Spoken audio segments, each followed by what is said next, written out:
Ako si Lazaro, Tobong Negros, at may napakasalimuot na kwento ng kabataan ko ang ibabahagi sa inyo. Ako ang panganay sa aming magkakapatid, pero tila ako pa ang nang-iwan at naiwan noong mga panahong iyon. May kanya-kanya ng pamilya ang mga kapatid ko, samantalang ang mga magulang ko ay isinama ng isa kong kapatid sa malayong lugar. Ako na lang ang naiwan sa baryo, nananalig sa tuyot na lupang ipinamana sa akin. Araw-araw ko itong binubungkal. Pilit kong binibigyang buhay, kahit halos ayaw nang tumubo ang kahit anong itanim dito. Umaasa pa rin ako na balang araw, magiging maunlad na negosyo ang mga gulay at prutas na mula sa lupang iyon, kahit madalas ay parang imposibleng mangyari. Sa totoo lang, ako na lang yata ang natitirang mahirap sa aming baryo. Halos lahat ng tao roon ay nakabango na sa hirap. May mga maayos na bahay, sariling negosyo, o mga anak na nag-aaral sa bayan. Ako lang ang naiwang nakakapit sa luma kong kalabaw at tuyong lupa. Patuloy na umaasang muling babalik ang sigla ng aking bukirin. Ngunit sa halip na tulungan, ako pa ang minamata at pinagtatawanan ng iba.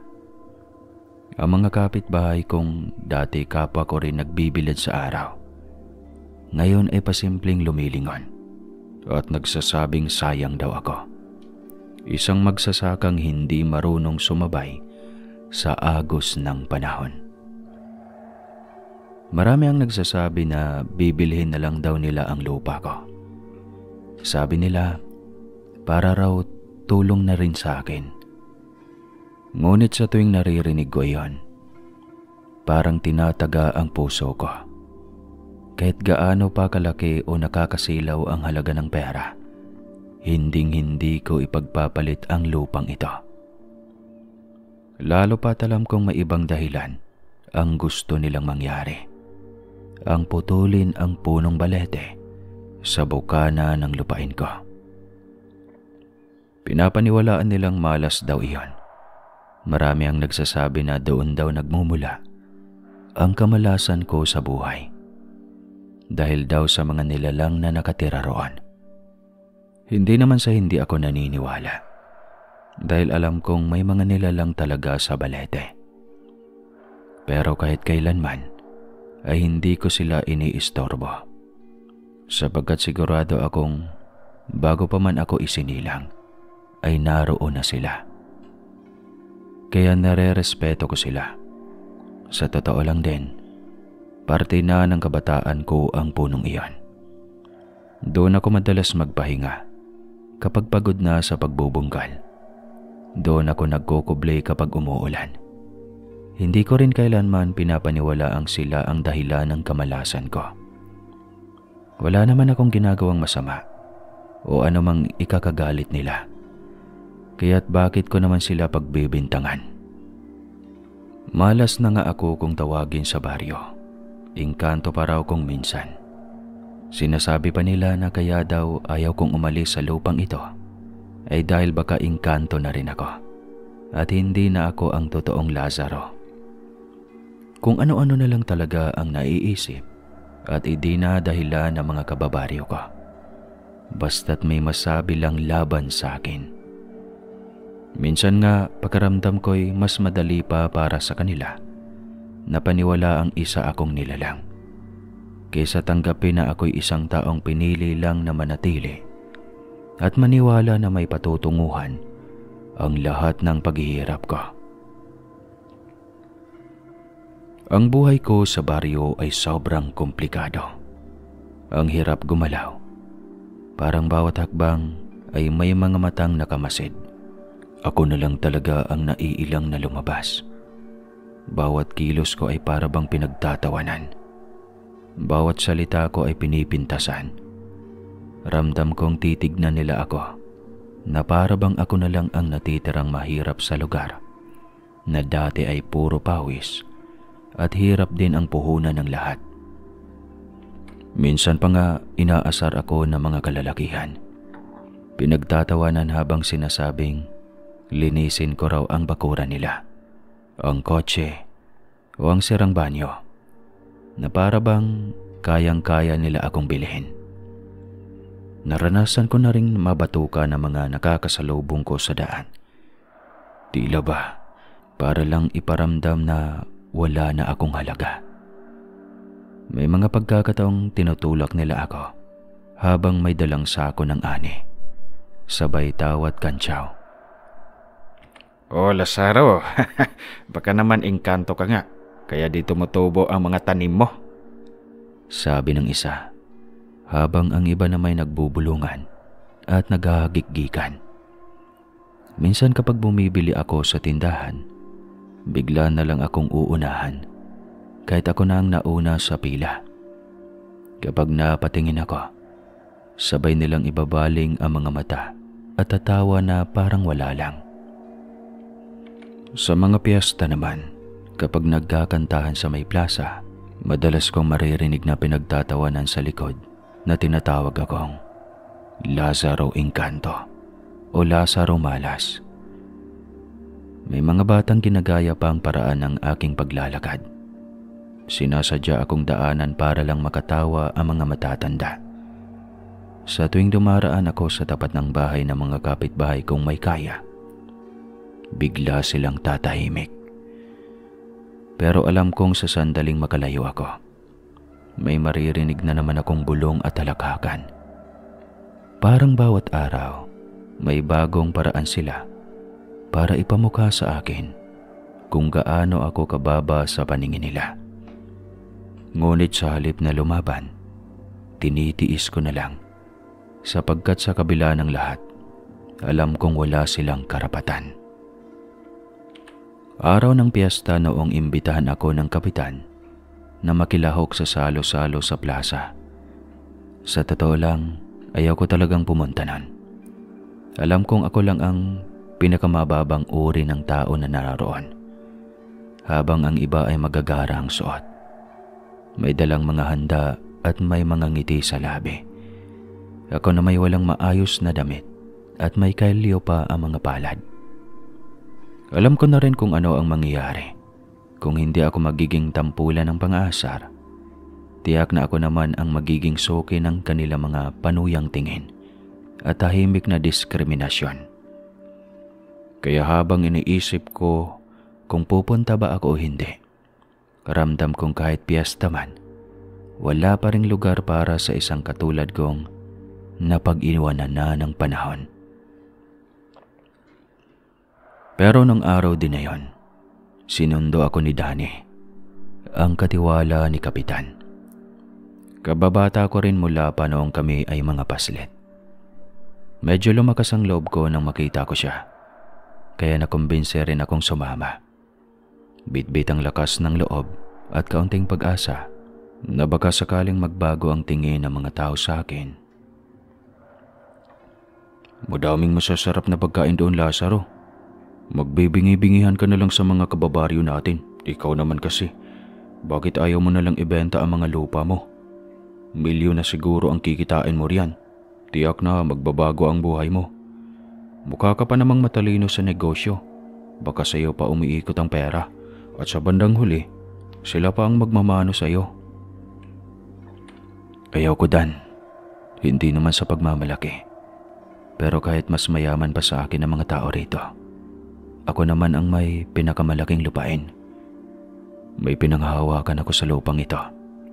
Kaya hindi ko to ipagpapalit kahit bilyon pa ang ialok sa akin. "Magsasaka rin ako, Lazaro. At alam kong wala ng pag-asa yung lupa mo. Tuyot na oh. Bitak-bitak na nga ang lupa. Hindi ko naman minamalit ang paniniwala mo. Pero yung balete lang naman ang natitirang nakatindig dyan eh. At ang dami pa raw nila lang na nakatira ron. Hindi ka ba natatakot?" Ilang taon na akong nandyan, Danny. Wala naman akong nakikitang kakaiba o naramdaman na masama. Mahal ko na rin ang punong yon. Maraming beses na ako doong nagpahinga. Maraming alaala na rin ang nakatali ron. At saka, hindi ako naniniwalang yan ang pinagmumula ng kamalasan ko. Wala naman akong ginawang masama para sa kanila. Sigurado ka? Wala kang nakikita? Naku, madami raw kwento sa baleteng yun. Iba't ibang engkanto raw ang nagpapakita. Umiilaw pa nga minsan, sabi nila. May mga dayong naparusahan daw dyan. Baka di mo lang alam kasi nasa bukana ng lupain mo. Talaga? Ako nga na taga rito ni minsan. Wala akong nakita eh. Ang akala ko nga dinadahilan lang niya ng mga tao para may masabi laban sa akin. Ako naman, basta't wala akong ginagawang masama, wala akong dapat na ipag-aalala. Pagkarating namin sa plaza, punong-puno na ng tao. Maaga pa lang ay nagsasayawan na ang mga kabataan. May kantahan sa entablado at amoy na amoy ang mga lechon at inihaw na mga iba't ibang karne o isda. Naramdaman kong muli ang mga matang matagal ko nang gustong iwasan. Mga titig na puno ng panghuhusga at panlalait. Lazaro, aba, sumipot ka rin pala. Sigaw ng isa, habang may mga kasabay na nagtatawanan. Yung iba naman pinapansin ang suot kong luma at kupas na polo at may mansyang putik na mula pa sa bukid. Baka hanapin ang mga engkanto mo, Lazaro.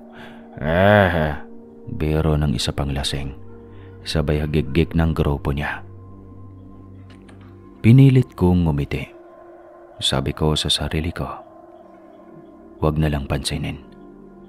Basta't kumain lang ako ng kaunti, makiupo sandali, at pagkatapos ay uuwi na rin ako. Pero parang sinasadya ng pagkakataon na huwag akong tantanan. Habang kumakain ako sa may dulo ng hapag, biglang nilapitan ako ni Kapitan. May hawak na mikropono. Mga kababaryo, sigaw niya. Ito si Lazaro, ang tanging taong hindi na yata aalis sa lupa niya. Kahit wala nang tumutubong kahit anong halaman ang itanim. Tawanan ng lahat. Yung iba, nagpapalakpakan pa. Akala mo aliw na aliw sa biro. Ramdam kong namula ang mukha ko, pero pinilit kong ngumiti. Ayokong ipakitang nasasaktan ako. Tumawa na lang ako ng pilit. Pero sa loob-loob ko, parang may nakadagan sa dibdib ko. Si Danny. Kahit papano, tinapik ako sa balikat. Tawanan lang yan, Lazaro. Hayaan mo sila. Bulong niya. Pero alam kong hindi lang basta tawa yan. Nang magdilim na at nagsimula ng sayawan, tahimik na akong lumayo. Ayoko nang tumagal pa roon. Habang naglalakad ako pauwi, naririnig ko pa rin ang tawanan nila. Tila umaabot hanggang sa dulo ng baryo. Pagkadating ko sa lupain ko, diretso akong napahinto sa may balete. Tahimik, malakas ang ihip ng hangin, at tila kumikislap ang mga alitaptap sa paligid ng punong matagal ko ng kaibigan. Napabuntong hininga na lamang ako. Kasalanan bang maging mahirap? Ano bang masama sa pananatili ko sa sarili kong lupa, sa lupang minahal ko, at tanging yaman na naiwan sa akin? Napatingin ako sa balete. Nakatayo ito sa bukana ng lupain ko. Napakalaki at napakatanda, na parang saksi sa bawat pag-ikot ng panahon. Ang mga ugat nito'y gumagapang sa lupa, na parang mga braso ng higanting handang yakapin o lamunin ng sino mang lalapit. Ang mga sangay baluktot at nagsasanga-sanga patungo sa langit. At kapag tinamaan ng hangin, nagkakadahampasan ang mga dahon na parang mga bulong ng matatandang hindi na makita. Maraming nagsasabing may mga nilalang na naninirahan doon. Mga matang minsang kumikislap sa pagitan ng mga dahon. Mga aninong dumadaan kahit walang hangin. At mga tinig na nagmumula sa ilalim ng lupa. Pero sa akin, sanay na ako. Wala akong naramdamang takot. Tanging paggalang at kuryosidad lang. Para bang sa kabila ng lahat ng panlalait ng mga tao, ito lang ang nilalang sa mundo na hindi ako hinuhusgahan. Hindi ko namalayan. Nakaramdam ako ng matinding antok. Gusto ko sanang tumayo at umuwi sa bahay. Pero parang may humihila sa akin pababa. Bumigat ang talukap na mga mata ko. At bago ko pa napagtanto, doon ako nakatulog sa ilalim ng balete. Alam kong natutulog ako, pero ramdam kong naroon ako sa isang panaginip. Isang panaginip na kakaiba, na parang totoo. Pagmulat ko ng mga mata, maliwanag na ang paligid. Bumangon ako sa tabi ng balete at sa gulat ko, ibang-iba na ang lahat. Ang lupang dati tuyot at walang sigla ay naging luntian at ang bahay kong luma at sira-sira ay naging malaki, maganda at mukhang pangmayaman. Ang bubong ay kumikintab sa araw. May bakod na bakal. At sa paligid ay nakaparada ang mga sasakyang hindi ko kailanman pinangarap na magkaroon. Habang namamangha ako, may kakaibang ingay akong narinig sa likuran na mga sigaw, kalabog at ugong ng makina. Paggalingon ko, nakita ko ang ilang kalalakihan. Hawak ang mga lagari at itak, pinuputol ang balete. Sa bawat bagsak ng sanga, tila may umuugong na daing. Mahina ngunit nakakayanig. Mga sigawan at paghingi ng tulong. Bigla kong naramdaman ang init. Una sa mga palad ko, tapos sa braso, hanggang sa buong katawan. Parang may apoy na hindi ko nakikita, pero ramdam kong nilalaman ako. Nang muli kong lingunin ang bahay ko, ang maganda, marangya, at malapalasyong bahay, nasusunog na ito. Pati mga sasakyan, pumuputok isa-isa. Napasigaw ako, pero walang tunog na lumalabas sa bibig ko. Naramdaman ko ang hapdi ng pagkasunog. Ang balat kong tila tinutunay mo ng apoy, hanggang sa unti-unting nagdilim ang paligid. Nagising ako sa liwanag ng araw. Umaga na pala. Mainit na ang hangin at may sinag ng araw na tumatama sa mukha ko. Dali-dali akong tumayo. Inalog ang sarili para mawala ang antok at naglakad pa uwi sa bahay. Pagkarating ko sa bahay, nag-init ako ng tubig sa kalan at nagkape. Tahimik lang ang paligid. Tanging huni ng mga ibon at hampas sa hangin sa mga dahon ng balete ang maririnig. Inisip ko, baka panahon na ulit para magtanim. Kaya kinuha ko ang pala at nagsimulang magbungkal ng lupa sa may likuran, kung saan ko balak itanim ang mga bagong binhing talong.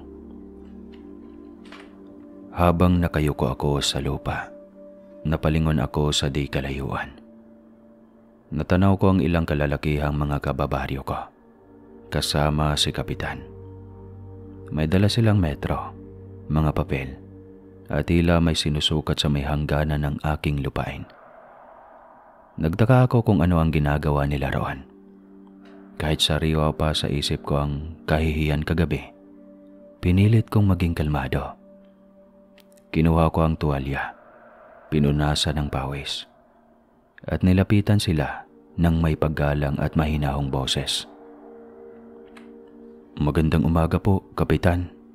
Ano po ang meron? At ano po ang sadya niyo rito? Susukatin ko lang yung lupa na hindi mo naman nagagamit. Baka mapakinabangan ng barangay. Sayang naman kung nakataing ka lang. Nang hindi ninyo ako tinatanong, may titulo ako rito. Hindi po ayos sa akin na gagamitin ninyo ang lupa ko nang walang pahintulot. Ay nako, babayaran naman kita ng renta. Huwag ka nang mag-inarte. Hahanapan ko na rin ng bayar yang puno ng balete. Ipakahoy na lang. Alam mo naman, yun ang malas. Ayoko po ng anumang plano ninyo, Kapitan. Ipagpaumanhin niyo po. Ako po ang may karapatan sa lupa ko. Maglalagay ako ng mga binhi at gagamitin ko ito kapag tumubo na. Ilang taon mo nang sinasabi yan, pero wala pa rin tumutubo. Ayaw mo palagyan ng silbi ang lupa mo? Hindi po. Huwag ninyo siyang galawin. Ang lupa at ang balete ay akin. Umalis na kayo ngayon din, bago pa ako lumapit sa mga otoridad dahil sa ginagawa ninyo.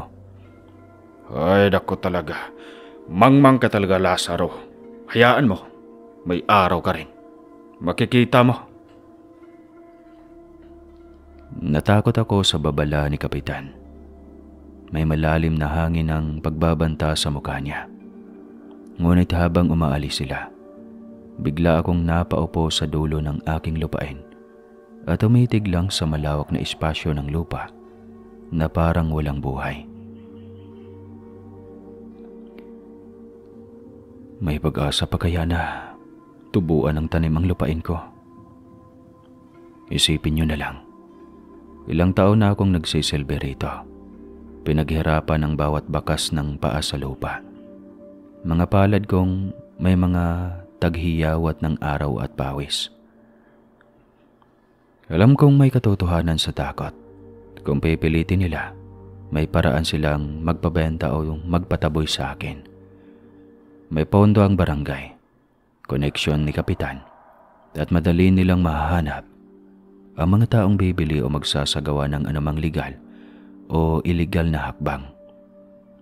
Ngunit hindi ako bulag sa panganib. Kung lalaban ako, maaring magalit palalo si Kapitan. Baka may mga legal na papel silang gagamitin laban sa akin o kaya'y manligaw na mga mamimili para tanggalin ako.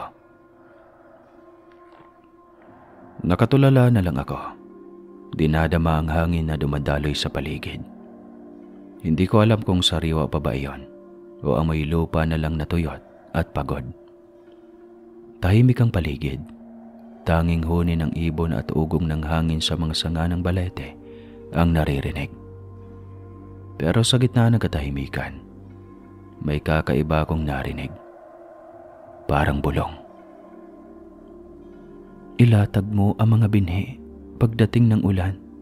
Magugulat ka. Napalingon ako sa paligid. Tinignan ko ang mga puno, ang paligid ng bahay, pati ang mga ugat ng balete na gumagapang sa lupa. Wala namang tao. Wala na ring ibang tunog, maliban sa mahinang kaluskos ng mga dahon na parang nakikipagbulungan sa hangin. Pinilit kong iwaksi sa isip ko. Siguro pagod lang ako, sabi ko sa sarili ko. O baka guni-guni lang, dala ng antok o init ng araw. Pero habang pinagmamasdan ko ang lupa, bigla kong naisip, bakit nga ba hindi ko susubukan? Wala rin namang mawawala eh.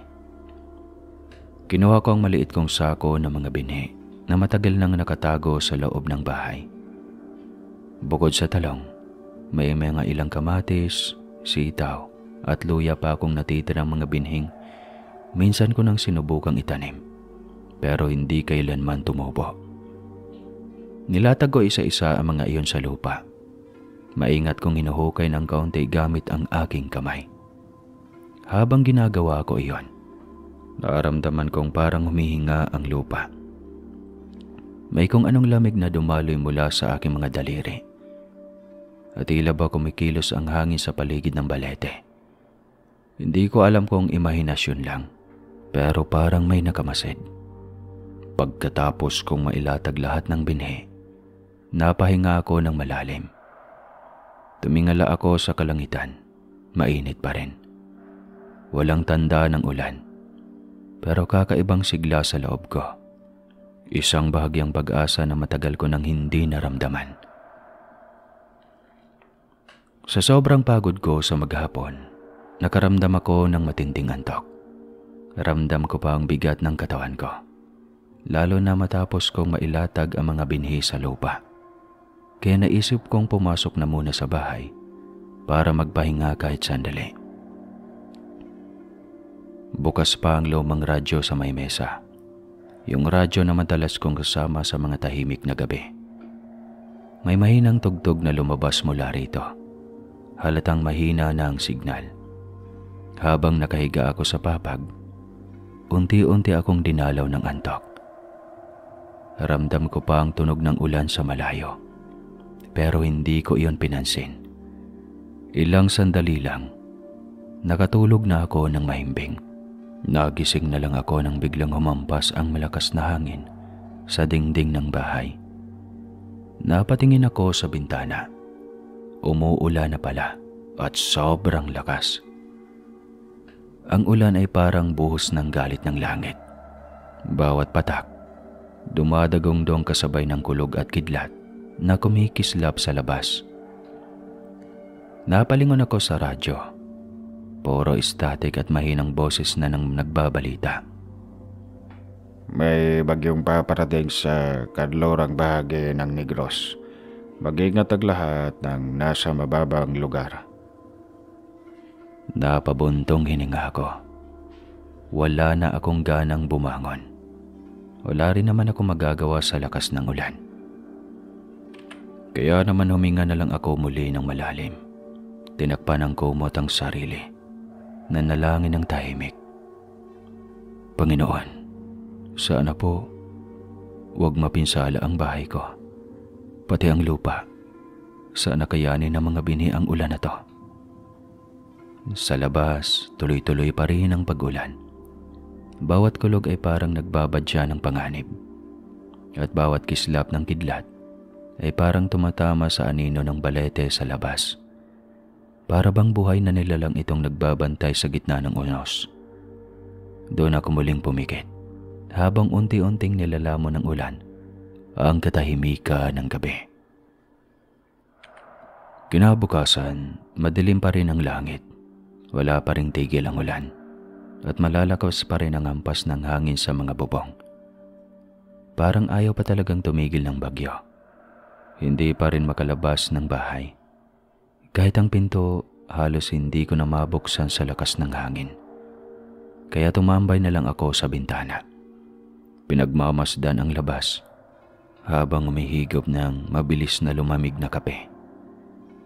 Sa kabila ng ulan, may mga tauhan ng barangay akong natanaw. Bit-bit ang mga sopot na halatang relief goods. Nakapamponcho sila, naglalakad mula sa bahay-bahay, kumakatok, at inaabot sa bawat kapitbahay ang mga tulong. Nakita ko pa nga si Kapitan, nakasakay sa isang balsa-balsa. Nag-aabot din ng mga subot habang nakangiti sa mga tao. Pero habang tumatagal akong nakamasid, napansin kong wala ni isa ang lumapit sa bahay ko. Lahat ng bahay sa paligid ko, pinuntahan nila. Pero ako, nilaktawan nila. Wala man lang kumatok o sumilip, ni si Danny na dati palaging unang bumabati sa akin tuwing may ganitong pagkakataon, ay hindi ko man lang nasilayan. Sandaling kumerot ang dibdib ko. Hindi ko alam kung masama pa ba ang loob ko o sanay na lang talaga ako. Siguro nga ganito na lang ako sa paningin nila. Ngunit agad kong tinabig ang pakiramdam na iyon. Ayos lang, sabi ko sa sarili ko. Hindi ko naman kailangan ng tulong nila. May ilang lata pa akong sardinas, bigas, at kape. Sapat na para makaraos ng ilang araw. Hindi man marangya pero sapat. Habang tinitignan ko ang ulan sa labas, napatingin ako sa direksyon ng balete. Sa kabila ng unos, nananatiling tuwid at matatag ang punong iyon. Kinagabihan, habang tahimik ang paligid at patak ng ulan lang ang maririnig sa bubong, patulog na sana ako nun, nang biglang umalingaw-ngaw ang huni ng mga kuliglig at mga palaka na matagal ko nang hinahanap. Opo, kami pong taga Negros dito, lalong-lalo na sa mga bukirin. Mahilig po talaga kami sa mga palaka. Kaya laking pagtataka ko, bakit biglang dumami ang mga palaka sa paligid? Napaangat ako ng ulo, nagulat, dahil alam kong wala namang bukirin malapit sa amin. Dati-rati, tanging katahimikan lang ang maririnig dito tuwing gabi. Kaya nagtaka ako kung saan nagmumula ang mga tunog na iyon. May mga gabi kasing lumalakad ako para maghanap ng palaka. Masarap kasi yon. Lumapit ako sa pintuan, dahan-dahang binuksan ito. Sa tapat lang ng aking bahay, kung saan ko itinanim ang mga binhi. May kakaibang liwanag na agad kong napansin. Napasinghap ako sa nakita ko. Sa maniwala man kayo o sa hindi, tumubo ang mga binhi. Halos lahat ng itinanim kong talong, kamatis, sitaw at ampalaya, luya ay may usbong na. Ang ilan sumisili pa lang sa lupa. Ang iba na may dahong berde na para bang kumikintab-kintab ba. May mga baging ding gumagapang sa lupa. Mukhang patola o upo na hindi ko naman maalalang na itanim na. Hindi ako makapaniwala. Napaatras ako sandali. Tapos muling lumapit. Hinawakan ko ang mga dahon. Basang-basa pa ng hamog, pero buhay na buhay. Parang milagro. Parang may kamay ng langit na tumulong sa lupa kung akala ko'y patay na. Napalingon ako sa balete. Sa dilim ng gabi, kumikislap ito sa liwanag na daang-daang alitap-tap na nakisilong sa mga sanga. Tila ba'y nagliliwanag ang buong paligid at ang hangin ay malamig pero magaan. Hindi ko napigilang mapalod. Sa gitna ng basang ulan, ipinikit ko ang mga mata at taimtim na nagpasalamat. Maraming salamat. Salamat po. Kinabukasan, tuluyan ang tumila ang ulan. Malinis at malamig ang hangin. At ang mga ulap sa langit ay unti-unti nang naglalabasan. Tila mga usok na hinahawi ng araw. Ako naman ay lumabas ng bahay na may ngiti sa labi. Matagal ko nang hindi naramdaman ang ganitong sigla. Paglabas ko, agad kong nakita ang mga pananim ko. Sa loob lang ng magdamag, mas lumago pa ang mga ito. Ang mga dahon ay kumikintab sa sikat ng araw. At ang mga baging ay halos abutin na ng mga poste ng bakod. Ang dating tuyot na lupa, ngayon ay basang-basa na ng ulan. Ngunit tila buhay na buhay. May halimuyak ng bagong sibol na halaman sa hangin ng sariwa. Malinis at nakakagaan ang loob. Habang masayang nag-aayos ako ng lupa at nag-aalis na mga damo, napansin kong may mga kapitbahay na dahang-dahang lumalapit. Kunwari ay dumadaan lang. May ilan na nakatigil sa kalsada, nag-uusap ng pabulong. Napapatingin sila sa akin, tapos sa lupa, tapos muli sa akin. May ilan pang lumapit sa tabi-tabi, nakatingin lang sa mga pananim na parabang hindi makapaniwala sa nakikita nila. Ilang araw lang daw ang nakalipas, tuyot pa ang lupa, pero ngayon, parang isang buwan na ang itinubo ng mga halaman ko. Pinili kong hindi sila pansinin. Nagpatuloy ako sa pagtanggal ng mga tuyong dahon at pagdidilig kahit basa pa ang lupa. Sa loob-loob ko, sanay na ako sa mga mata nilang mapanghusga. Ginamit mo na ba ang kapangyarihan ng mga engkanto? Hindi po totoo ang sinasabi ninyo, Lola. Nagtanim lang ako ng mga binhi at bumagyo. Tumubo sila pagkatapos ng ulan. Binaha ang buong baryo, iho. Dapat binaha rin ang lupa mo at hindi tumubo ang mga binhi mo. May mali talaga sa iyo. Hindi po mababa ang lupa ko, Lola, dahil sinisip-sip ng ugat ng balete ang tubig. Mas inisip po kasi ng mga tao rito na pagandahin ang bahay nila kaysa magtanim ng halaman. Nagdadahilan ka pa. Baka mga engkanto sa lupa mo ang dahilan kung bakit bumagyo.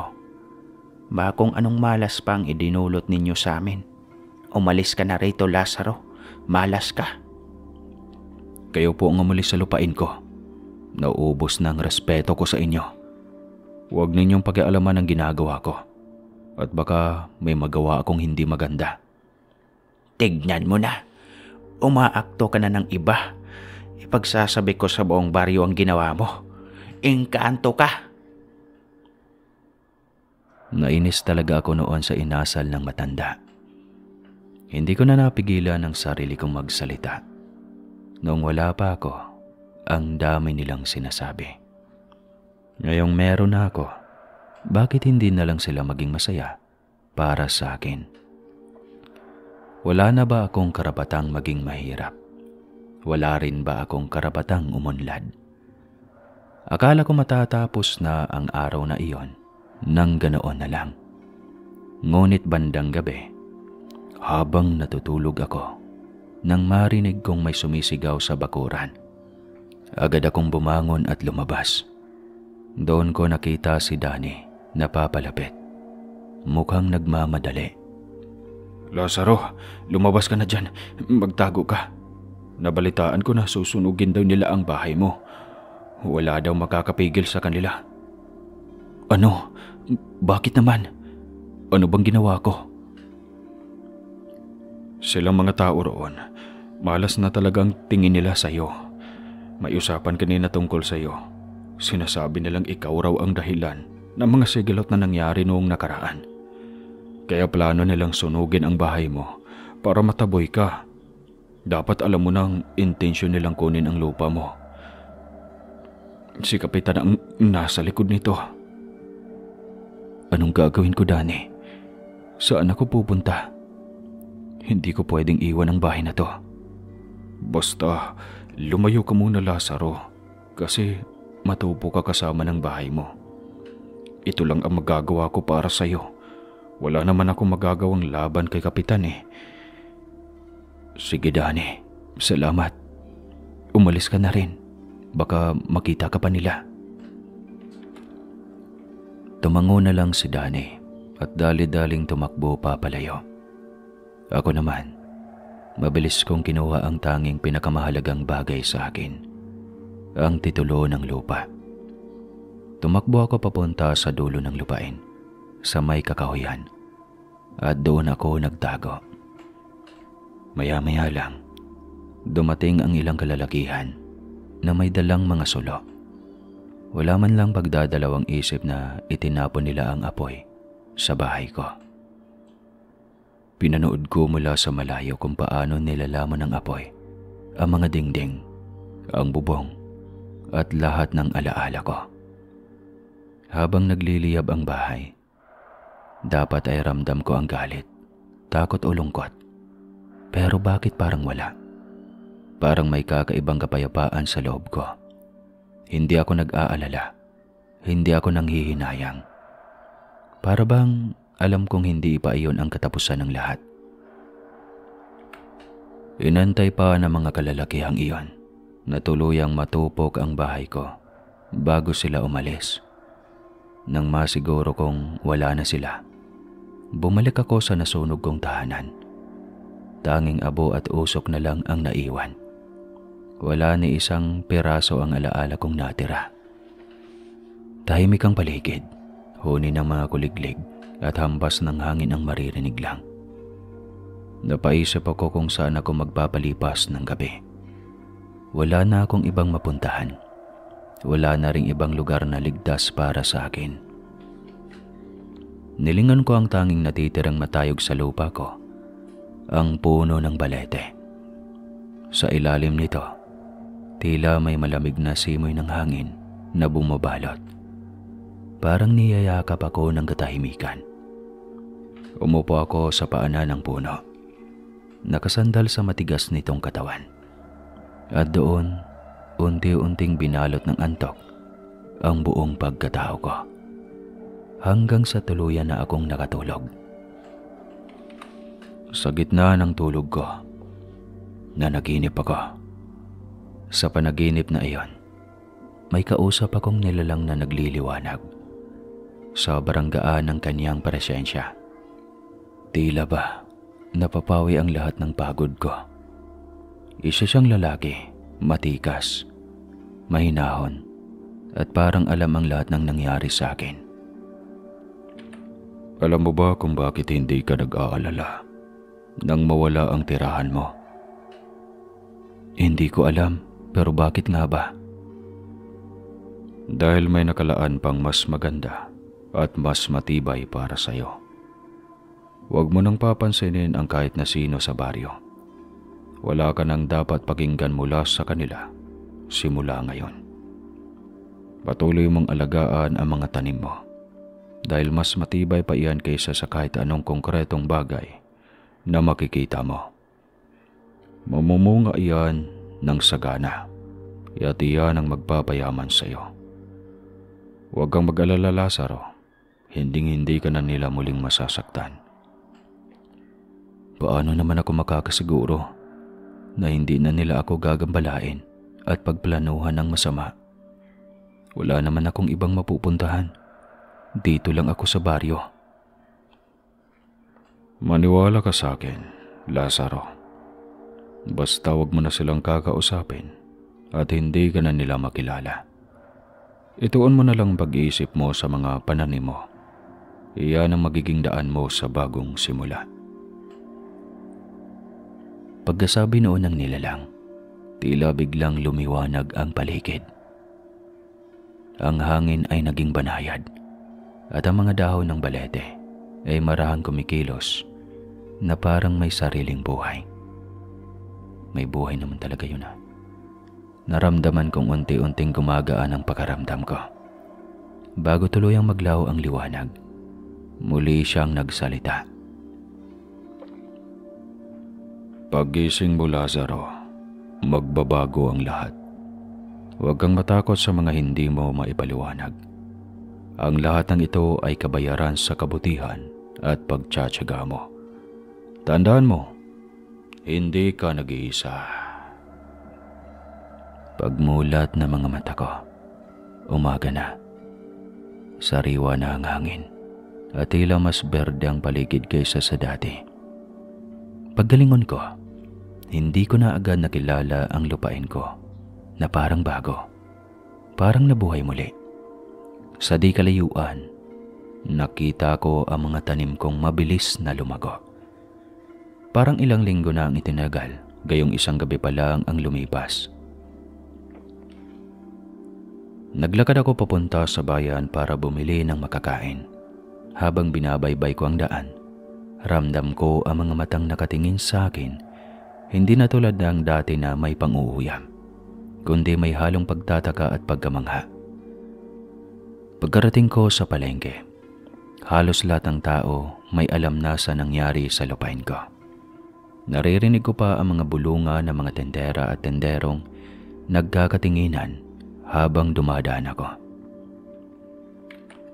Yun si Lazaro, di ba? Yung dating mahirap na may tuyong lupa. Yung lupain daw niya, milagro. Tumubo lahat kahit binagyo. Lumapit sa akin ang ilang tendera. May halong ngiti at pagkamabait. Lahat sila gustong kumuha ng mga gulay mula sa akin. Ngunit mahinahon kong sinasabi, pasensya na po. Hindi pa po namumunga ang mga tanim ko. Pero babalikan ko kayo pag nag-ani na ako.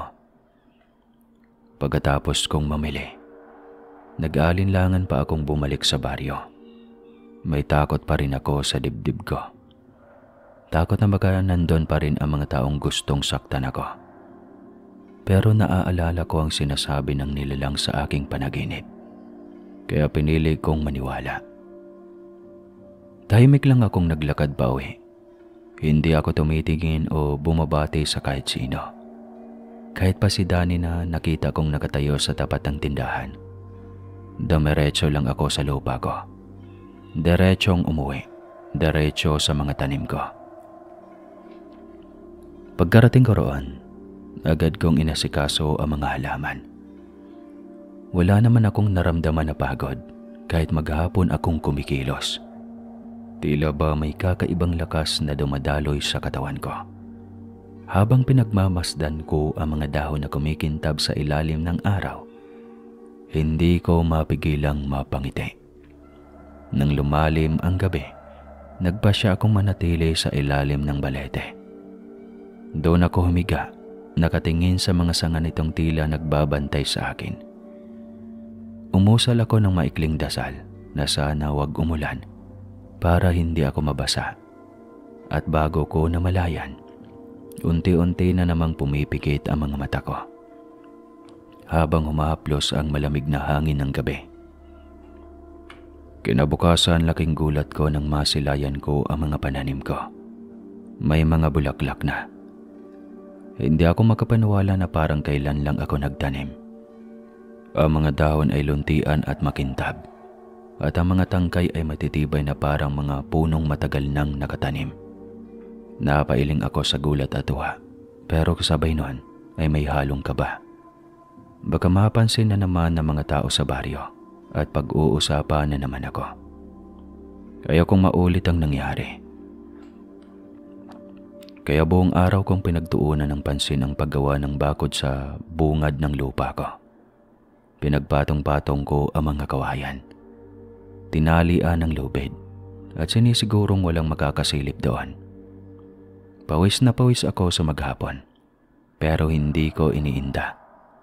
Ang mahalaga, maprotektahan ko ang mga pananim at ang lihim na unti-unti nang nabubuhay sa lupain kong minsang tinawag nilang malas. Marami ang nagtangkang makipag-usap sa akin sa baryo habang naglalakad ako papunta sa tindahan o palengke. Lagi kong naririnig ang mga tanong kung paano raw tumubo agad ang mga pananim ko, kung anong klaseng binhi ang ginagamit ko, kung totoo raw ang mga balitang milagro sa lupa ko. Pero kahit anong sabihin nila, wala akong sinasagot. Tiniis kong wag makipag-usap kahit kanino. Kahit sa dati kong kakilala, ginawa ko lang ang sinabi ng nilalang na manahimik, magpatuloy at huwag makialam. At epektibo nga. Sa paglipas ng mga araw, tila nakalimutan na nila ako. Wala nang bumabati, wala nang nagtatanong, wala na ring nangungulit. Parang isa na lang akong anino na dumadaan sa gitna ng baryo. Tsinaga ko ang pag-ani ng magkaroon na ng bunga ang mga pananim ko. Isa-isa kong pinulot at inayos ang mga gulay. Maingat na parang ginto ang hawak ko. Pagkatapos, dinala ko ang mga ito sa palengke at ibinenta sa mga taong dati ay walang pakialam sa akin. Ngayon, sila na mismo ang nauuna sa paglapit sa akin. Hindi ko inasahan ang bilis ng kita ko. Halos araw-araw ay may bumibili. At tila hindi nauubos ang ani ko. Nakapagtataka rin na napakabilis mamunga ng mga tanim. Parang bawat putol ko ng bunga, may sumusunod agad na panibago. Lahat ay malulusog, makikinis, at tila may sariwa kaysa sa karaniwang gulay sa baryo. Sa bawat araw na lumilipas, mas lalo akong namamanga. Ang lupang dati tinawag nilang malas, ngayon ay pinagpala. Alam ko namang hindi lahat matutuwa sa mga nangyayari. Halos araw-araw may mga osisero akong kababaryo na pumupunta sa lupain ko. Tinatawag nila ako kung ano-anong pangalan: engkanto, mangkukulam, sumpa ng balete, minsan ay putsyong. Ang iba naman binabato ang puno ng balete na para bang gusto nilang galitin ang kung sino mang nananahan doon. May mga dumadating pa na nagdadala ng kandila, nagsisindi sa paligid ng lupa ko na parang may ritual silang ginagawa. Ang pinakamasakit, nagpadala pa sila ng kung sino-sino manggagamot o albularyo. Pinapasok nila ang lupa ko nang walang paalam. Nagsasagawa ng mga orasyon at dasal na hindi ko maintindihan. Tila ba gusto nilang paalisin ang mga nilalang na pinapaniwalaan nilang nagbibigay ng kapangyarihan sa akin. Ako naman, tahimik ko na lang silang pinagmamasdan mula sa malayo. Hindi ako lumalapit, hindi ako pumipigil, pero sa loob ko, nag-aalab ang galit at paninibugho ko. Isang gabi, tahimik akong nakaupo sa tabi ng balete. Sa kandilang nakapatong sa bato sa harap ko. Binibilang ko ang perang naipon ko. Bunga ng mahabang araw ng pagtsatsaga, pawis at pananalig. Hindi ko maiwasang mapangiti habang hinahaplos ko ang mga papel na pera. Sa wakas, sapat na ito. Kayang-kaya ko nang magpatayo ng sariling tahanan na mas maganda, mas matibay, at mas maayos kaysa sa sinunog na bahay ko noon. Habang pinagmamasdan ko ang mga nakatuping salapi, parang hindi ako makapaniwala. Ngunit sa gitna ng pagninilay, may biglang ingay na gumagambala sa paligid. Parang yabag ng mga taong nagmamadali. Mabilis akong napalingon. Sinikap kong silipin ang dilim sa may bungad ng lupa. Maya-maya pa, mula sa anino ng mga punong kawayan, may 3 kalalakihang mabilis na tumakbo papunta sa akin. Bago ko pa man magawa ang tumayo, tinutukan ako ng isa sa kanila ng patalim. Ramdam ko ang malamig na bakal sa liig ko at ang mabilis na tibok ng puso ko. Ang isa na may sinipa ang kahon kung saan nakalagay ang pera, sabay sabing, "Yan ang hinahanap namin, Lazaro. Dami mong pera.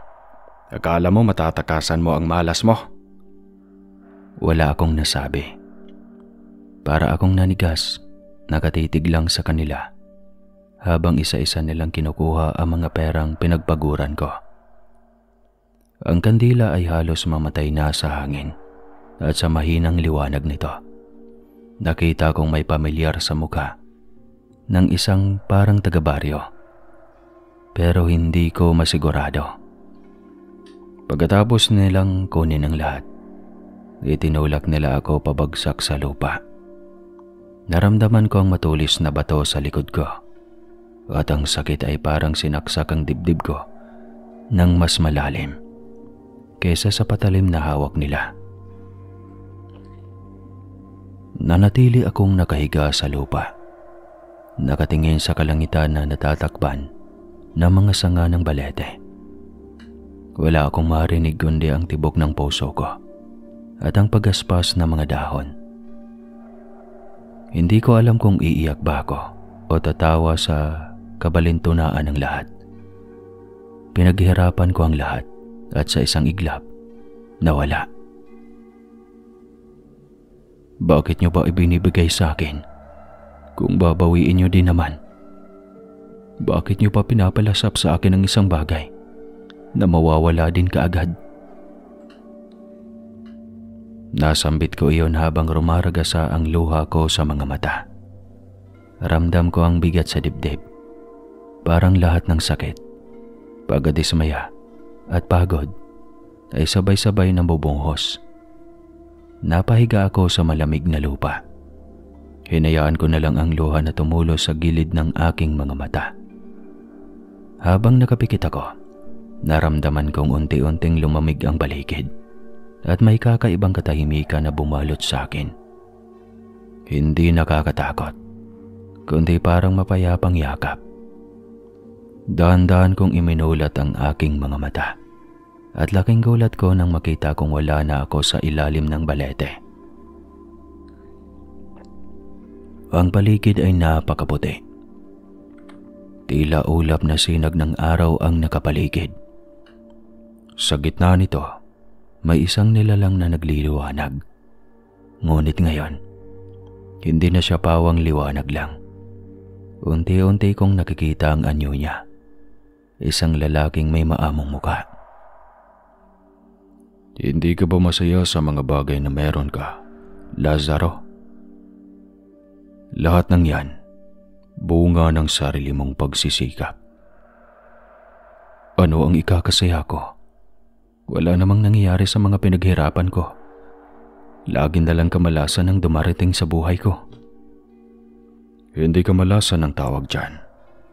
Nagkataon lang na kailangan mangyari ang mga iyon. Ang lahat ng nangyari sa lupain mo ay handog naming mga naninirahan sa ilalim ng balete. Dahil nakita namin kung gaano ka nagsumikap at kung gaano katapat ang puso mo. Handog ninyo? Pero bakit parang laging binabawi? Bakit sa tuwing nagkakaroon ako ng pag-asa, may kapalit na mas masakit? Dahil baka hindi ka talaga para sa baryong ito, Lazaro. Kaya lahat ng nangyayari ay paraan para makaalis ka rito. Dahil hindi mo mararating ang hinahangad mong pag-unlad sa lugar na unang nagpabigat ng loob mo. Paano naman ang lupain ko? Paano ang balete? Hindi ko kayang iwan ang mga yon. Ipagpatuloy mo ang pagtatanim at pag-aalaga ng iyong mga pananim. Ang lupain mo ay pagpapala, hindi sumpa. Hindi ka kailanman malulugi sa biyayang iyan.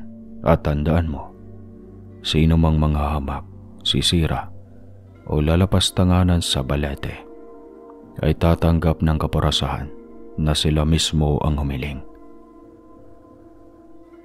Sige na, Lazaro, gumising ka na. Simulan mo ulit. Nagising ako na parang may bagong sigla sa katawan. Para bang may ibinuhos na lakas sa akin mula sa panaginip ko. Tumayo ako, pinunasan ng alikabok sa aking damit at naglakad papunta sa bayan. Habang naglalakad, napansin kong marami pa ring nakakilala sa akin. Mga taong dati tumatawa at nanguusig, ngayon ay tila may paggalang sa mga tingin. Marahil ay dala ng balitang kumala tungkol sa lupain ko. O baka may kung anong takot na rin sa mga kwentong umiikot tungkol sa balete. Hindi ko na iyon inintindi. Ang mahalaga sa akin noon ay makahanap ng bagong matitirhan. Kaya nagtanong-tanong ako sa mga tendera, sa mga driver ng tricycle, at sa mga kakilala sa palengke kung saan ako pwedeng umupa ng maliit na bahay. Sa awa ng Diyos, madali akong nakahanap. Isang maliit na kwarto sa gilid ng bayan, tahimik at malayo sa mga usisero ng baryo. Pagkapasok ko roon, napaupo ako at napahinga ng malalim. Sa unang pagkakataon, matapos ang napakaraming nangyari, nakaramdam ako ng kapayapaan. Walang ingay, walang mapanuring mata, walang panlalait. Doon ko naisip na siguro tama nga ang nilalang. Hindi lahat ng pagkawala ay kaparusahan. Minsan, ito ang paraan para mabigyan ka ng panibagong simula. Araw-araw akong bumabalik sa lupain ko. Bit-bit ang lakas at pag-asang unti-unti kong binubuo ang bagong buhay ko. Maaga pa lang ay nagbubungkal na ako. Nag-aalaga ng mga pananim. At tuwing hapon ay naghahatid ng ani sa mga tendera sa palengke. Pagkatapos ng buong araw na trabaho, umuuwi ako sa inuupahan kong tahanan. Habang tumatagal, napansin kong dumarami ang mga bumibili ng ani ko. May mga galing sa kabilang bayan, may mga negosyanteng gustong makipagkontrata, at may ilan pang nag-aalok na bilhin ang lahat ng ani ko sa isang bagsakan. Halos hindi ko na mahabol ang dami, kaya napilitan akong kumuha ng mga tauhang mga kabataang naghahanap ng trabaho. Pati ilang magsasakang nawala ng lupa. Tuwing umaga, sabay-sabay kaming pumupunta sa lupain. Ang dating tahimik at iniiwasang lugar, ngayon ay puno na ng ingay, halakhakan at sigla ng mga trabahante. Sa tuwing titingin ako sa paligid, Hindi ko maiwasang mapangiti. Hanggang sa tuluyan kong nakamit ang isa sa mga pangarap ko. Ang makabili ng panibagong lupa kung saan ko itinayo ang bago kong tahanan. Hindi naman ito kasing laki na mga bahay sa bayan. Simple lang ngunit matibay. Sa loob ng 1 taon, napakaraming nagbago sa buhay ko. Ang dating tinutokso at minamaliit, ngayon ay may sariling negosyo, sariling tahanan, at respeto mula sa mga tao. May isa akong nakakontrata na matanda. Isang veteranong magsasaka na sanay na sa mga paniniwala tungkol sa lupa at kalikasan. Habang sabay kaming nagpapahinga sa lilim ng punong malapit sa taniman, bigla niyang nasabi, "Swerte ka, Lazaro. Hindi lahat ng lupa pinagpapala ng mga nilalang sa ilalim ng balete. Natutuwa sila sa iyo, kaya saka siguro binibigyan ng gantimpala." Napangiti ako noon. Hindi ko man aaminin, pero may bahagi sa akin na naniniwala din. Kaya saglit kong naibulong. Napapanaginipan ko nga po minsan ang nilalang na yon. Kinakausap ako, tinuturuan. Binibigyan ng lakas ng loob. Ngumiti ang matanda at sa mga mata niya ay may tila paggalang na may halong takot. "Hindi lang panaginip iyon, iho. Palagi siyang nakasunod sa iyo. Hindi para takutin ka, kundi para bantayan. Kapag mabuti ang puso mo, tinatapatan din ang kabutihan ng mga nilalang ng kalikasan. Pero tandaan mo, kapag may taong sumubok manakit sa iyo o sa balete, sila ang babalikan ng kaparusahan." Tama nga ang sinabi ng matanda. Ilang araw lang, may balita na lumabas. Nagkasakit ang kapitan, malubha. Hindi naman ako natutuwa sa paghihirap ng sinuman, pero hindi ko maikakaila na para bang dumating ang kanyang bayad. Kilos na matagal nang nakatago. Naalala ko pa noong una, nagiging pilay siya at madalas na nagpapasama sa mga tauhan niya sa lupain ko para humingi ng gulay. Hindi naman ako nagdadalawang isip noon na tumulong. Inabot man ang panahon bago dumating ang karma. Malinaw sa akin ang pagbabago. Unti-unti siyang bumagsak sa kalusugan at hindi na niya nagawa ang mga dating ginagawa. Si Danny naman, matapos mawalan ng trabaho sa barangay, ay lumapit sa akin isang umaga.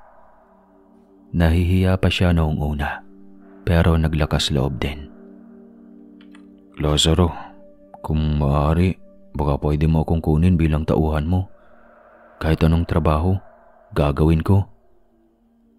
Ngumiti lang ako at tumango. Hindi ako nagdadalawang isip. "Sige Danny, alam kong marunong ka sa lupa. Bukas, sabay tayong mag-umpisa." Mula noon, naging isa siya sa mga pinakamasipag kong tauhan. Tahimik lang, pero ramdam kong may pagsisisi siya sa mga nakaraan. Hindi ko na rin iyon binuksan. Sapat na sa akin na marunong siyang tumulong ngayon. Maski ang matandang mahilig mang mata sa akin noon, yung unang nagsabing malas daw ako, hindi na makatingin sa akin ng diretso. Sa tuwing magtatagpo ang aming mga mata, agad siyang bumabaling, tila nahihiya o natatakot. At ako naman, wala nang galit sa dibdib. Sapat ng sampal sa kanila ang katotohanang may mararating pala ang katulad ko na kaya kong umunlad. At kahit minsan ay tinatalikuran at minamaliit nila. Hindi totoo ang mga pangungutya nila noon. Hindi sumpa ang kahirapan. At lalong hindi malas ang balete. Muli akong nagtayo ng 2 kubo sa lupa ko. Isa para sa mga tauhan kong nagpapahinga tuwing tanghali. at isa para sa sarili ko. Kung sakaling gusto kong manatili roon. Isang gabi, naisipan kong doon matulog. Tahimik ang paligid. Tanging huni ng mga kuliglig at ihip ng hangin ang maririnig lang. Nakaidlip ako nang bigla kong marinig ang mahinang musika.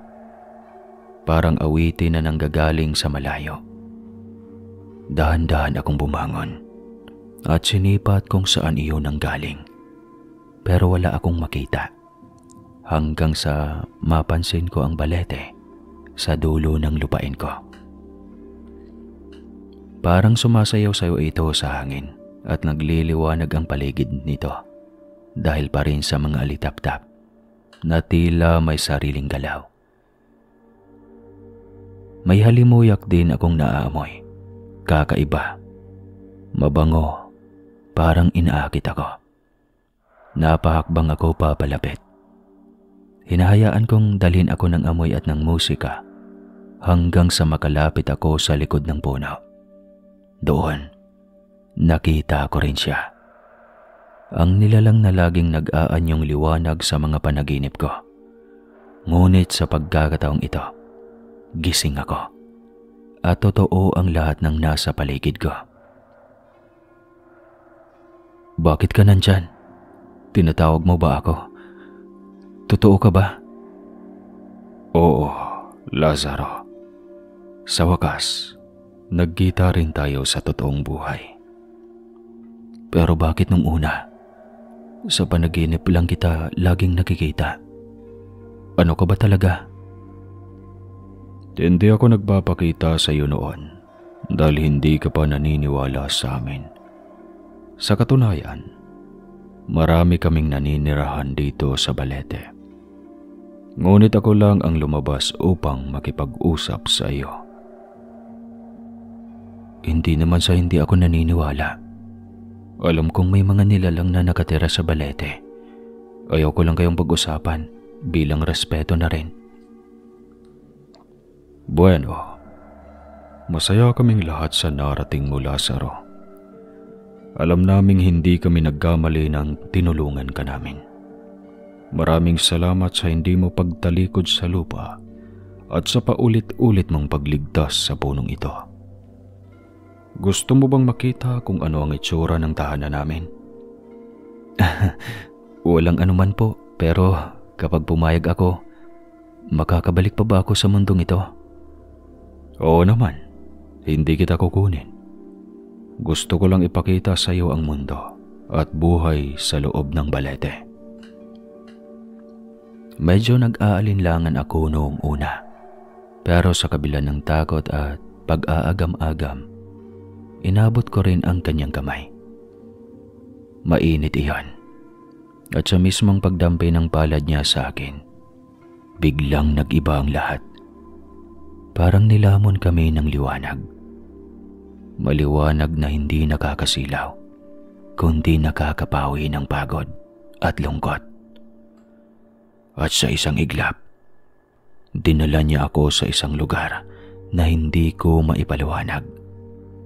Isang malaparaisong daigdig na tila nabubuhay sa ilalim ng punong balete. Ang paligid ay tila ginto at luntian ang kulay. Bawat dahon ay kumikislap na parang may sariling ilaw. Ang lupa ay malambot na parang lumot at bawat hakbang ko ay nag-iiwan ng bakas na naglalaho matapos ang ilang segundo. Sa paligid ng napakalaking ugat ng balete, may dumadaloy na malinaw na tubig na tila may sinag ng buwan kahit walang gabi. Ang mga ugat nito ay parang mga haliging bumubuo ng palasyo. Umaakyat, nagsasanga, at nagiging bubong na punong-puno ng kumikislap na bulaklak. Ang hangin ay may halimuyak ng sampagita at kakaibang bango na hindi ko maipaliwanag. May mga nilalang din akong nakikita roon. Mga mukhang tao, pero mas marikit. May mga matang tila kumikislap at ang kanilang buhok ay parang ginintuan o pilak Ang ilan ay naglalaro sa mga alon ng liwanag. Ang iba naman ay nakatayo sa tabi ng mga halaman. Nagbubulong-bulungan na parang may mga lihim na hindi para sa pandinig ng mga tao. Sa gitna ng lugar ay may isang malawak na lawa. Napakalinis nito at napakakinis na parang salamin. Sa ilalim nito, nakikita ko ang refleksyon noong buong balete, pero mas makulay. Parang may sariling mundo sa ilalim ng tubig. Dinala ako ng nilalang sa gilid ng lawa at tumingin siya sa akin ng may ngiti. Ito ang tahanan namin, Lazaro. Ang puso ng balete. Dito nakatira ang mga kaluluwa ng lupa, ng hangin, ng ulan, at ang bawat binhing itinanim mo. Hindi ko akalain na ganito kaganda, ganito kayaman ang mundo sa ilalim ng lupa. Pero bakit mo pinapakita sa akin ito ngayon? Para alokin ka ng isang bagay na hindi basta-basta, Lazaro. Kung sasama ka sa mundo namin, hindi ka na kailanman mahihirapan. Dito, walang gutom, walang pagod, at walang lungkot. Isang mundong payapa, at kung nanaisin mo, maaari ka pang bumuo ng pamilya dito. Ngunit kung tatanggihan mo, ito na ang huling pagkakataong magkikita tayo. Hindi. Ayoko. Iyan bang kapalit ng lahat ng tulong ninyo sa akin? Hindi ko kayang iwan ang mundong nakasanayan ko. Ang lupang pinagpawisan ko. Opsyon lang naman ito, Lazaro. Walang sapilitan. Maaari kang tumanggi at wala kaming babawiin sa'yo. Lahat ng naibigay namin, iyo pa rin yon. Pasensya na talaga, pero hindi ko kayang sumama. Sa mundo ako namulat na mabuhay. Doon din ako magpapatuloy. Sadyang napagtanto lang namin na ikaw ang karapat-dapat sa mundo namin. Ngunit kung iyan ang pasya mo, igagalang namin iyon. Gusto mo na bang bumalik? Oo, ibalik mo na ako, kaibigan. Salamat pa rin sa lahat. Hinawakan muli ng nilalang ang kamay ko at sa isang iglap, bumalik na ako sa labas ng balete. Wala na ang musika, wala na rin ang mga alitap-tap na kanina'y nagliliwanag sa paligid.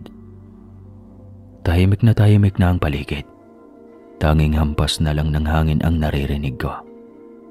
Tila hating gabi na at ang kalangitan ay puno na ng mga bituin. Napabuntong hininga ako bago tuluyang naglakad pabalik sa kubo. Habang naglalakad, pakiramdam ko'y nananatili pa rin ako sa hangin na amoy bulaklak at ang init ng kamay ng nilalang. Isang paalala na totoo ang lahat ng nangyari. Pagkarating ko sa kubo, humiga ako at hindi ko na namalayang nakatulog na ako. Dala ang mga tanong na baka hindi ko na kailanman masagot. Kinabukasan, paggising ko ay laking gulat ko nang makita ang mga kapatid ko sa labas ng kubo. Akala ko panaginip lang, pero totoo pala. Naroon sila, nakangiti at kumakaway sa akin. Ilang taon na rin ang lumipas mula nang huli ko silang nakita. Ngunit ang pinakamatinding sorpresa sa lahat ay nang lumapit ang nanay at tatay ko. Kapwa may luha sa mga mata. Parang biglang bumalik ang lahat ng alaala. Ang hirap, ang tampuhan, at ang panahong iniwan nila ako ng mag-isa. Hindi ko maitago ang halong emosyon. May kaunting kirot sa dibdib. May tampo sa matagal nilang pananahimik. Pero higit sa lahat, nanaig ang saya. Matagal kong hinintay ang araw na ito.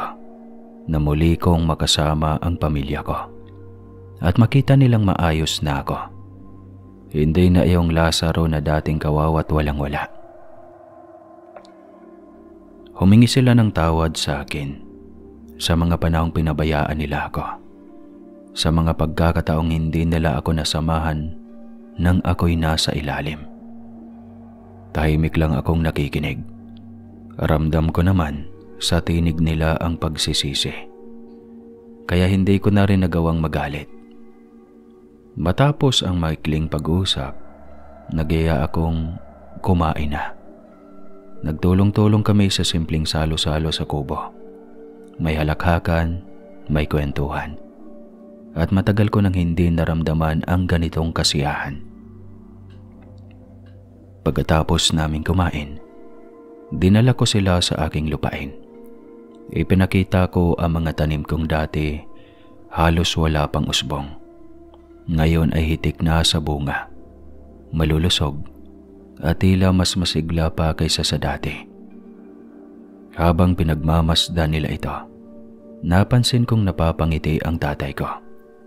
At si nanay naman ay halos maiyak sa tuwa. Para bang hindi sila makapaniwala sa kinahinatnan ng buhay ko. Nagulat ako sa sinabi ni tatay. Hindi ko akalaing ganon pa rin kalalim ang pagmamahal niya sa lupaing ito. Nakatingin siya sa balete at sa mga mata niya may halong pagtataka at paggalang. Para bang nakikita niya rin ang hindi nakikita ng iba. Ibang-iba na ang itsura ng balete, anak. Malayo na sa dati. Tunay ngang may buhay yan. Mabuti na lang at hindi mo pinaputol. May alaala din po sa kabataan naming magkakapatid ang punong yan, tay. Mahalaga po talaga sa akin yan. Kung alam nyo lang, sobrang dami na pong naitulong niyan sa buhay ko. Walang duda, anak. Bata pa lang ako. Alam ko nang mabubuti ang mga nilalang na nakatira dyan. Hindi ako nagkamali na sa iyo ko ipinamana ang lupa. Kung isa sa mga kapatid mo ang nangmana niyan, malamang nabenta na nila. Sayang ang biyaya. Napangiti na lang ako sa sinabi ni tatay. Hindi ko na rin binigyan ng sagot. Sapat nang makita kong masaya siya at tanggap ang mga nangyayari. Pagkatapos naming mag-ikot sa lupain, nagyaya akong pumunta kami sa bago kong bahay. Pagkarating namin sa bahay, agad kong ipinakita sa kanila ang bawat sulok. Yan po, tay, nay. Ako lang po ang nagpatayo niyan. Simple lang pero matibay. Sabi ko habang ipinagmamalaki ang bawat detalye. Nakatingin lang si nanay sa paligid. May bakas ng pagkamangha at tuwa sa mukha niya. Anak, hindi namin akalaing ganito na ang mararating mo, sabi niya habang hinahaplos ang pinto. Si tatay naman, tahimik lang na nakatayo sa gilid. May maliit na ngiti sa labi.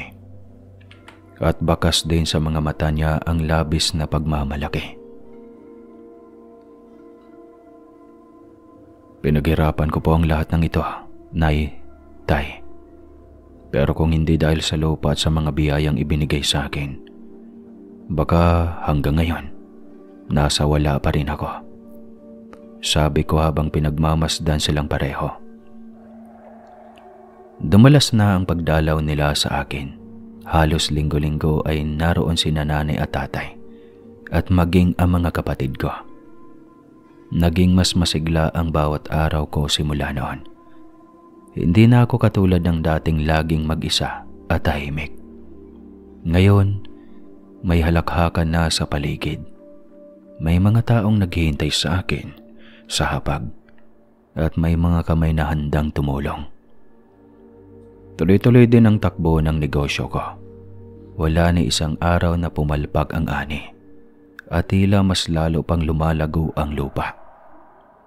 Laging may pumapasok na pera at bawat barya, bawat patak ng pawis ay may kapalit na bunga. Hindi lang sa pananim, kundi sa buhay ko. Unti-unti nakabili ako ng mas marami pang lupain. Mga dating bakanting lote sa baryo hanggang sa mga karatig bayan. Lahat ng iyon pinangalan ko sa sarili ko. Minsan napapaisip ako kung paano ko nagawa ang lahat ng iyon sa halos maikling panahon. Pero sa tuwing mapapatingin ako sa direksyon ng Balete, parang sapat na ang sagot na naroon. Hindi ko na rin naisip mag-asawa. Wala na akong panahon para doon. Lahat ng oras at lakas ko ay nakatuon na sa negosyo. Araw-araw, trabaho lang ang iniisip ko. Pag-aani, pamimili, pagpapagawa ng lupa, at pag-aasikaso ng mga tauhan. Puro lalaki din naman ang mga nakakasalamuha ko.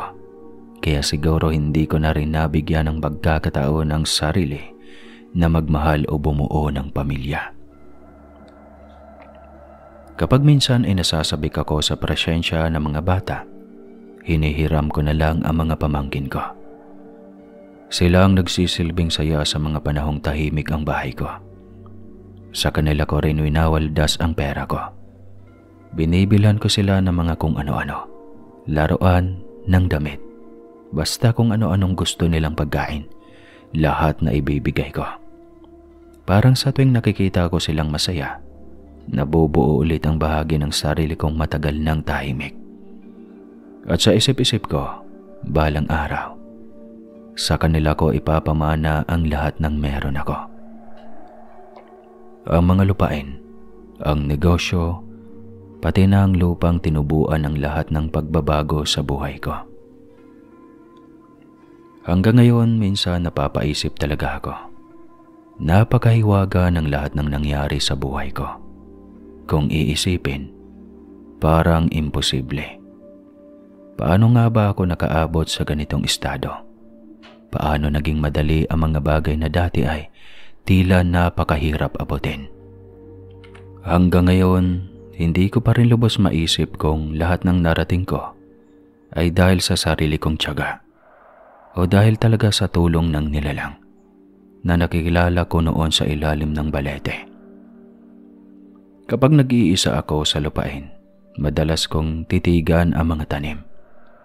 Ang bawat dahon, bawat pamumulaklak, at bawat bunga ay parang may sariling kwento. Minsan, tila nakangiti sila sa akin na para bang may sariling buhay.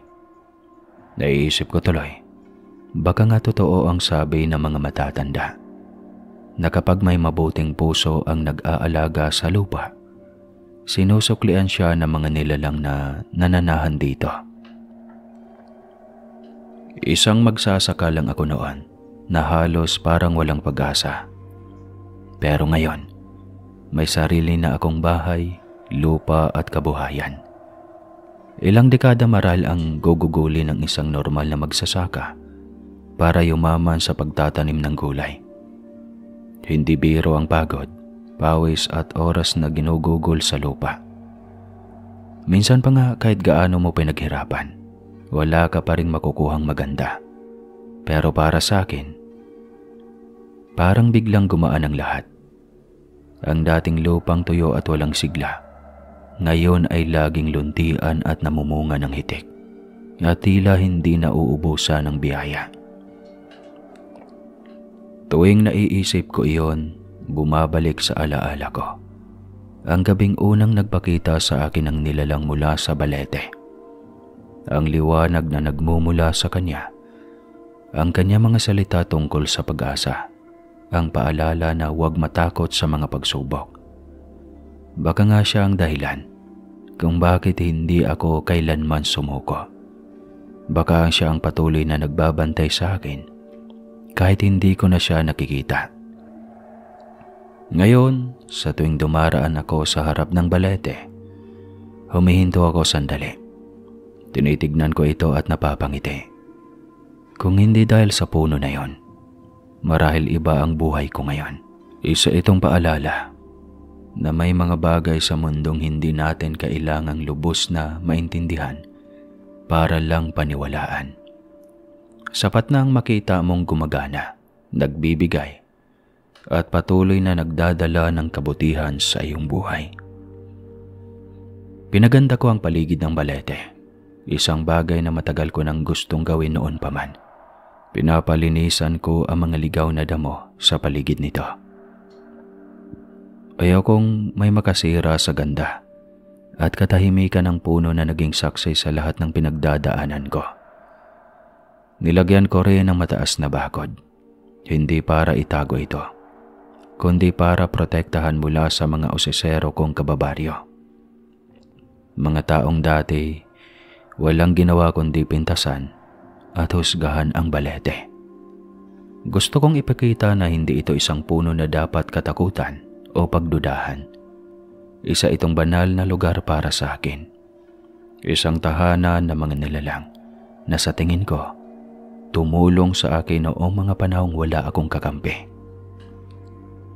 Sa tuwing tinitignan ko ang Balete, nararamdaman ko talaga ang kapayapaan. Para bang humihinga ito, buhay na buhay, at may tinig na pabulong na nagpapaalala na hindi ko kailangang kalimutan kung saan ako nagsimula. Ibang-iba na talaga ang mga tao sa baryo ngayon. Kung dati ay puro bulong at panlalait ang maririnig ko, ngayon ay parang puro katahimikan. Wala nang lumalapit, wala nang nagtatanong. Parang may namuunang takot sa kanila. Sa tuwing dadaan ako sa kalsada, ramdam ko ang mga tingin nila. Pero wala ni isa ang nagtatangkang kausapin ako. Hindi ko naman sila masisisi. Siguro ay dala ng mga kwentong kumalat noon. Mga sabi-sabing nakipagkasundo raw ako sa mga nilalang sa ilalim ng Balete. O di kaya ay binabantayan daw ako ng mga espiritu na kakaiba. Sa paglipas ng mga taon, hinayaan ko na lang. At sa totoo lang, hindi ko rin naman kailangan ang kumpiyansa nila. Hindi ko rin inasahan na darating ang araw na ako na ang pinakamayaman sa buong baryo namin. May sarili akong mga lupa, mga tauhan, at negosyo na patuloy na lumalago. Maraming beses ko na ring narinig mula sa mga kapatid ko at maging sa ibang kamag-anak. Lazaro, hayaan mo na ang mga tao dyan. Ipaubaya mo na sa mga trabahador mo. Huwag ka nang bumalik sa baryo.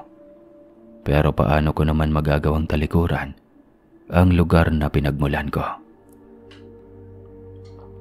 Kahit tumanda na ako, gusto ko pa ring maramdaman ang pawis sa noo habang nag-aalaga ng mga tanim. Iba pa rin kasi yung pagkaramdam ng kamay mong dumadampi sa lupa. Makaka-relate dito lahat ng magsasaka o mahal talaga ang pagtatanim. At higit sa lahat, hindi ko kayang hindi bisitahin ang Balete. Sa ilalim ng lilim nito, doon ako laging nagpapahinga, nag-iisip, at nagbabalik tanaw sa lahat ng pinagdadaanan ko. Yun ang naging motibasyon ko.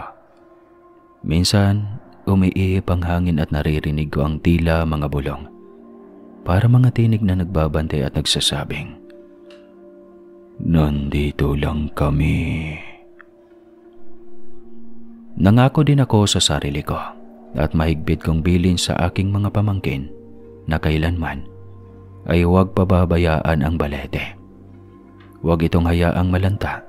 Huwag ding ipahintulot na alipustahin o sirain ng kahit sino.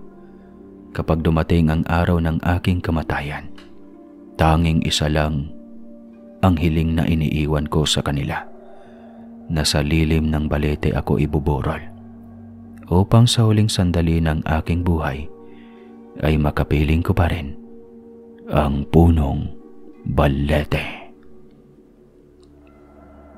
At hanggang dito na lang po ang kwentong ito. Sana lahat ng mag-like sa videong ito ay pagpalain din. Maraming salamat po, hanggang sa susunod na kwento.